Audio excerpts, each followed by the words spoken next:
हैं। तो बताइए, मैंने गंदे सोच के लोगों के साथ वैसा ही सोच का व्यक्ति जाता है।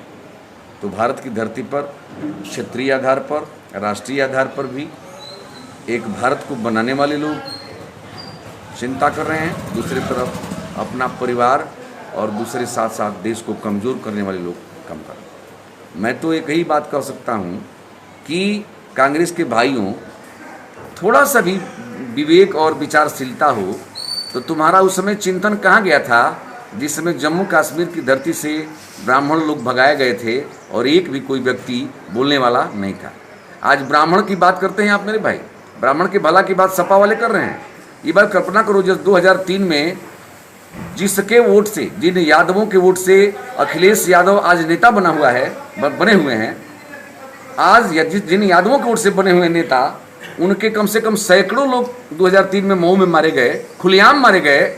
लेकिन धन्य हो अखिलेश जी, कुर्सी के लिए तूने अपने जातियों को भी, अपनी जाति के लोगों का भी पुछार करने के लिए भी जो नहीं आता है, उसके कैबिनेट का कोई मंत्री नहीं आता है, और वो भी कहता है कि हम समाज चलाएंगे। अरे जिस जाति के आधार पर तुम आज नेता बने हो, उस जाति का जब तुम दुख में, विपत्ति की घड़ी में पुछार नहीं कर सकते, पीड़ा भी नहीं सुन सकते, ऐसे लोग कभी समाज का भला करने वाले नहीं। और अखिलेश जी तो शुद्ध रूप से औरंगजेब संस्कृति के हैं। औरंगजेब भी अपने पिता को मार के गद्दी पर बैठ गया था।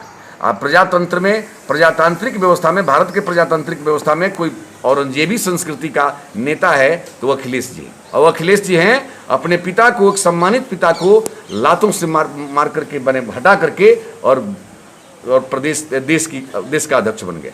अब इससे भी बड़ा जो है कोई संस्कार का उदाहरण दुनिया मिल सकता है। तो यदि विदेशी संस्कृति का ही जो पोषक है, विदेश में पढ़े हैं, लगता है कि वहाँ से संस्कार लेकर के आए कि औरंगजेब जैसे भगाया था उसे पिता को भी भगा दिए। तो जो अपने पिता का सम्मान नहीं कर सकता है, वो उत्तर प्रदेश और भारत का सम्मान करने। देखिए पत्रकार जी, मैं तो एक राजनीति का सामान्य कार्यकर्ता हूँ। संघ का स्वयंसेवक होने के नाते कुछ सत्य, जीवन में सत्य आचरण करके राजनीति करने का भी स्वभाव बन गया। अब इस युग में सत्य आचरण के आधार पर आदमी राजनीति में कितना आगे होगा नहीं होगा मैं कह भी नहीं सकता। लेकिन जो प्रश्न आप सबने किया है, आपने किया है, मैं उस संबंध में ये कह सकता हूँ कि पूरी भारत में, भारतीय राजनीति में दो स्वरूप, दो जगह, दो दलों में दिख रहा है। क्षेत्रीय पार्टियों के आधार पर एक विपक्षी खेमा और राष्ट्रीय स्तर पर एक दुर्बल व्यक्तित्व के रूप में कांग्रेस का खेमा, और तो कुछ है नहीं। तो स्वाभाविक है कि कांग्रेस की मुखिया और नेता जो हैं, उनकी संस्कृति ही भारतीय नहीं है। वो तो एक शरीर सुख के लिए भारत की धरती पर आने वाली महिला आज परोक्ष रूप से भारत की राजनीति की एक ऐसे निर्जीव पार्टी की अध्यक्ष हो गई, नेता बन गई, जो आज भी जो है भारत उसका दंश झेल रहा है। वहाँ उनका उद्देश्य भारत को चलाना नहीं है, भारत को बनाना नहीं है। उनका उद्देश्य केवल भारत की धरती को बिना बोले कैसे कमज़ोर कर सकते हैं, यही उनका उद्देश्य है। चाहे सोनिया जी हों और चाहे राहुल जी हों, उन लोगों का संस्कार ही भारतीय नहीं है। तो जिस नेता का संस्कार ही भारतीय न हो, उसके चिंतन से और उसके चरित्र से, उसके व्यवहार से भारत का भला होने वाला नहीं है। बात है वो जो सूत्र का आप कल्पना करो मेरे भाई, जहाँ पर वोट के लिए सैकड़ों लोगों की हत्या कराने वाली महिला, तो मैं तो उसको शुद्ध रूप से कहता हूँ कि जिस आज अपने राक्षसी काल में जैसे थी वो लंकिनी थी, तो मैं तो उसको लंकिनी के रूप में मानता हूँ। लेकिन लंकिनी का भी नाश करने वाला पैदा हो चुका है।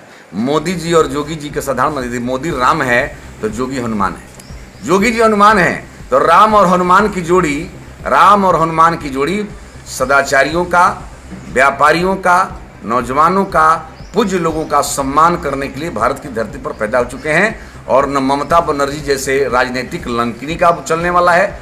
ठीक है, उस समय है वो जो हम विदेशी मुस्लिम जो है कुछ आकर के बस गए हैं, उनके वोट के बल पर, गुंडई के बल पर चुनाव जीत गई है।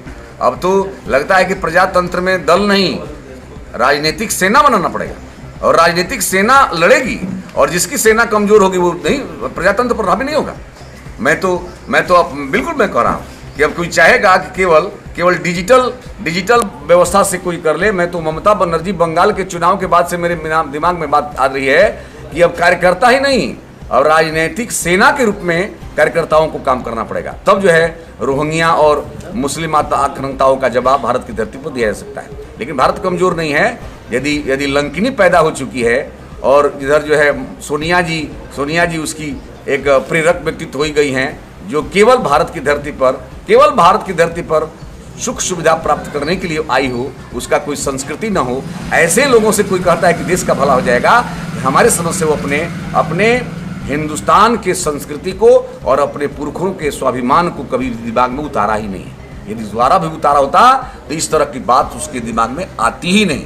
और मैं दावे के साथ कह सकता हूँ कि भारत 2000 तिवारी जी पत्रकार आप हैं, मैं अपने हृदय की बात कर रहा हूँ, किसी अपने नेता के सुझाव से उसे नहीं। मैं राजनीति में संघ का स्वयंसेवक हूँ, संघ के सम्मानित अधिकारियों ने हम तो एक शिक्षक हूँ, हमको विधायक आज बना दिया है, और मैं कह रहा हूँ कि जीवन का अंतिम दिन तक अपने सत्य आचरण के आधार पर ही राजनीति करूँगा। सफलता अपनी तो अलग की बात है, लेकिन मैं आज कह रहा हूँ, अपने हृदय की बात कर रहा हूँ, पीले भी कर रहा हूँ कि भारत की धरती पर राम के रूप में मोदी जी और हनुमान के रूप में जोगी जी का पदार्पण हो चुका है। लंका फतह होगा, लंकिनी मारी जाएगी, राजनीतिक दृष्टि से जो है लंकिनी ठीक हो जाएगी, उसमें कोई